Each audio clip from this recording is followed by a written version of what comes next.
di mana terdiri dari 4 periode. Periode yang pertama yaitu disebut dengan periode awal. Perkembangan terdiri dari 3 organisasi.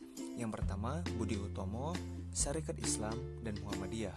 Lalu periode yang kedua yaitu periode nasionalisme politik, terdiri dari Indis Party, Gerakan Pemuda, dan Gerakan Perempuan. Lalu periode yang ketiga disebut dengan periode radikal, yang dimana terdiri dari 4 organisasi yaitu Perhimpunan Indonesia, Partai Komunis Indonesia, Partai Nasional Indonesia, Partai Nasional Indonesia Pendidikan, dan yang terakhir yaitu periode bertahan. Nah, di sini ada 3 organisasi juga, yaitu yang pertama Taman Siswa, Partai Indonesia Raya, dan Gabungan Politik Indonesia atau yang disebut dengan GABI. Periode awal perkembangan Budi Utomo merupakan organisasi modern pertama yang memberikan inspirasi kepada kaum nasionalis untuk berjuang dengan basis organisasi modern, organisasi bersifat non-politik dan kooperatif terhadap pemerintah kolonial Belanda. Organisasi Budi Utomo ini didirikan pada tanggal 20 Mei 1908 dan dipelopori oleh Dr. Wahidin Sudirohusodo tahun 1857 sampai 1917. Nah, tujuan dari Budi Utomo adalah memajukan pengajaran dan kebudayaan dengan bidang-bidang meliputi pengajaran, pertanian, peternakan, perdagangan, teknik industri, dan yang terakhir adalah kebudayaan.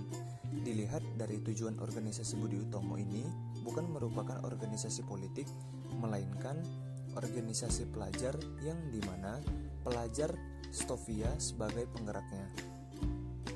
Kemudian, Budi Utomo mengadakan kongres pertamanya di Yogyakarta pada tanggal 3-5 Oktober 1986, sehingga melalui kongres ini memutuskan yaitu yang pertama adalah ruang gerak dari organisasi ini terbatas hanya pada daerah Jawa dan Madura, dan yang kedua adalah memilih RT Tirto Kusumo sebagai ketua organisasi Budi Utomo, dan yang ketiga Yogyakarta menjadi pusat organisasi Budi Utomo.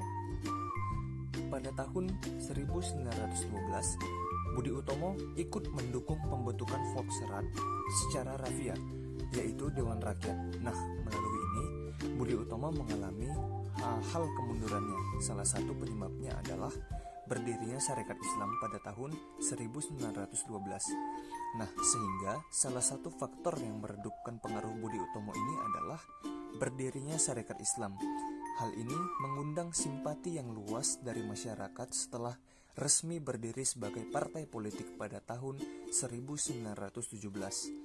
Kemudian, Sarekat Islam menjadi partai politik dan semakin populer pada saat yang pertama. Kemudian, Budi Utomo mengalami kemunduran. Dalam periode ini, gerakan nasionalisme di Indonesia dimulai bergerak dalam bidang politik. Namanya juga periode nasionalisme politik kan. Nah, bergerak di bidang politik untuk meraih kemerdekaan Indonesia. Nah, organisasi yang muncul pada periode ini salah satunya ialah Gerakan Pemuda.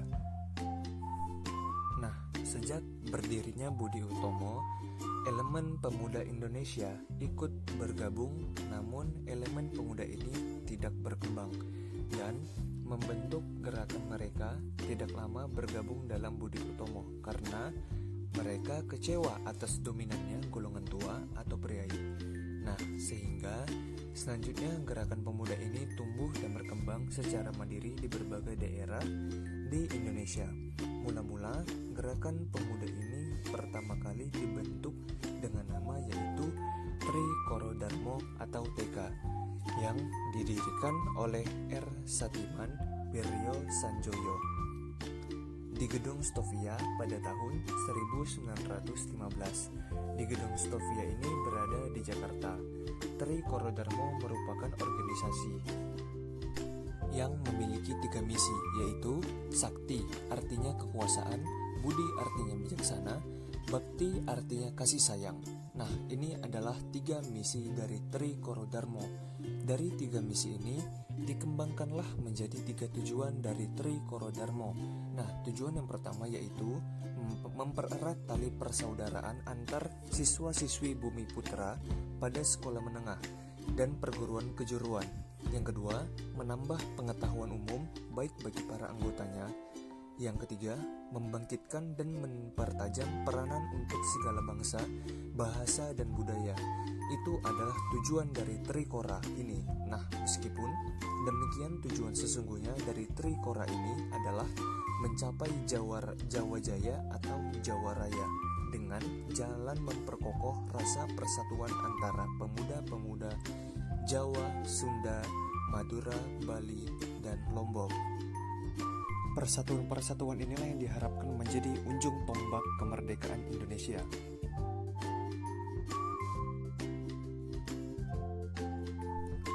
Nah, dalam kongres pertamanya di Solo, jadi Solo ya, pada tanggal 12 Juni 1918, organisasi ini kemudian mengubah namanya menjadi Jongjava.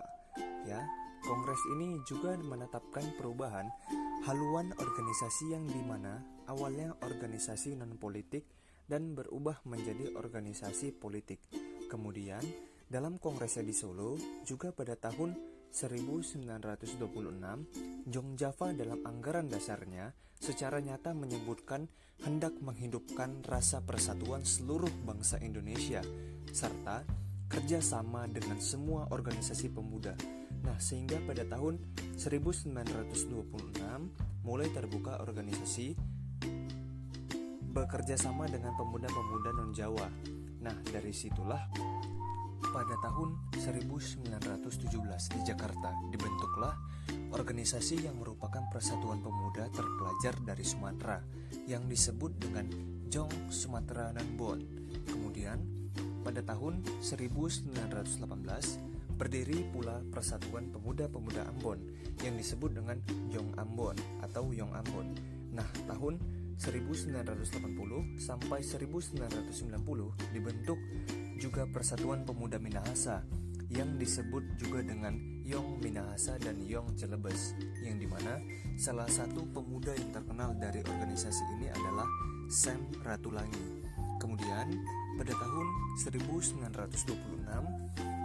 pada kongres pertama ini dilaksanakan di Yogyakarta. Nah, lalu kita masuk ke kongres pemuda yang kedua, yaitu pada tanggal 26 sampai 28 Oktober 1928 di Jakarta. Nah, kongres ini diikuti dengan 750 orang dari masing-masing organisasi kepemudaan yang kemudian dari sinilah berhasil menunjukkan bahwa persatuan dan tekad yang sama melalui kongres yang kedua ini, maka dibentuklah yang disebut dengan Sumpah Pemuda, di mana inti dari Sumpah Pemuda itu yaitu bertanah air satu, yaitu tanah air Indonesia, berbangsa satu, yaitu bangsa Indonesia, berbahasa satu, yaitu bahasa Indonesia. Nah, dalam kongres ini juga yaitu pertama kalinya lagu Indonesia Raya diperdengarkan ke pemuda-pemuda, di mana lagu ini kelak akan menjadi lagu kebangsaan. Yang ketiga, selain itu dalam kongres yang kedua ini, simbol dari identitas bangsa yaitu berupa bendera merah putih, yang dimana nanti ketika pengibaran bendera merah putih akan diiringi lagu kebangsaan Indonesia tadi, yaitu lagu Indonesia Raya.